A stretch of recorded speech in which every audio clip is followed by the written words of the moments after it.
इस वक्त की सबसे बड़ी खबर आपको बताने जा रहे हैं। इस वक्त की वो सबसे बड़ी खबर जो बिहार को दहला के रख देगी। जी हाँ, राजनीतिक गलियारा ही नहीं बल्कि उन समाज के तमाम लोगों को एक बार फिर जंगल राज की याद ताजा हो जाएगी। क्योंकि बिहार में एक ऐसा हादसा हुआ है, एक ऐसे परिवार पर बिजली गिरी है, एक ऐसे परिवार पर गाज गिरी है जो शायद 20 साल पहले के उस दौर को याद दिलाता है जब कभी हुआ करता था राजधानी पटना में अपहरण।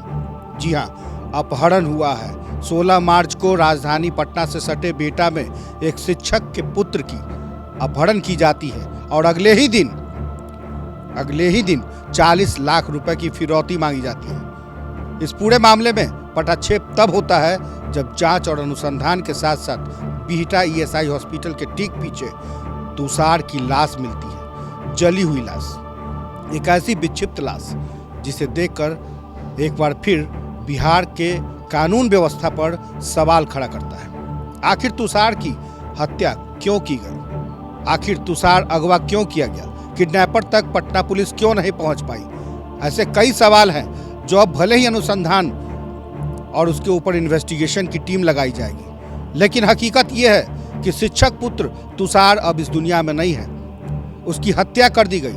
हत्या के बाद लाश को ठिकाने लगाने के लिए उसके ऊपर पेट्रोल और डीजल से जलाने की कोशिश की गई। इतना ही नहीं, आप यह जानकर दंग रह जाएंगे कि तुषार अपने परिवार का इकलौता ऐसा बेटा था। सोचिए उस परिवार पर क्या गाज गिर रही होगी। साफ तौर पे सवाल उठता है प्रशासन के ऊपर भी और सरकार के ऊपर भी, जो लगातार ये कह रही थी कि हम जंगल राज नहीं होने देंगे, कानून का व्यवस्था बना के रखेंगे। इस पर अब राजनीतिक रंग भी शुरू हो गया है। बीजेपी और विपक्ष तमाम एक दूसरे के ऊपर आरोप लगा रहे हैं, लेकिन हकीकत यही है कि चिराग, एक ऐसा चिराग जो पूरे परिवार का चिराग था, तुषार अब इस दुनिया में नहीं है। उसकी हत्या अपहरणकर्ताओं ने कर दी और 40 लाख रुपए की फिरौती मांगी थी।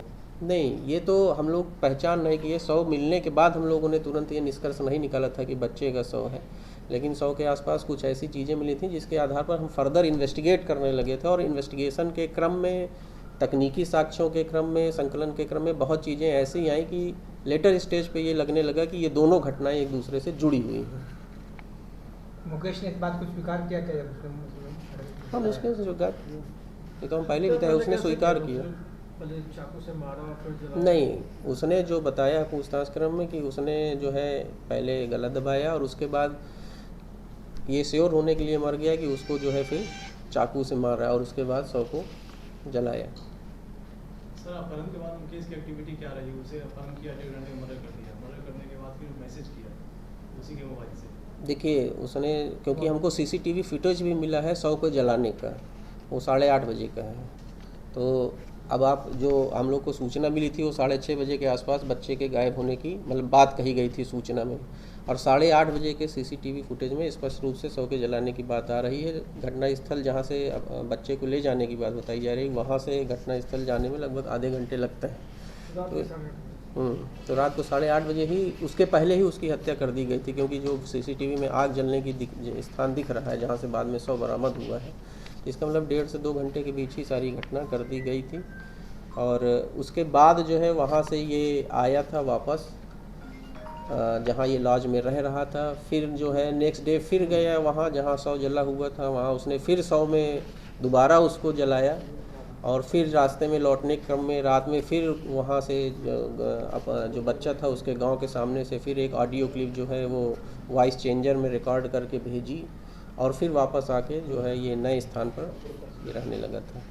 बच्चे का शव कब बरामद हुआ? बच्चे का शव कल बरामद हुआ था। फिलहाल अभी के लिए बस इतना ही। तमाम खबरों के लिए ऐसे ही आपको अपडेट करते रहें।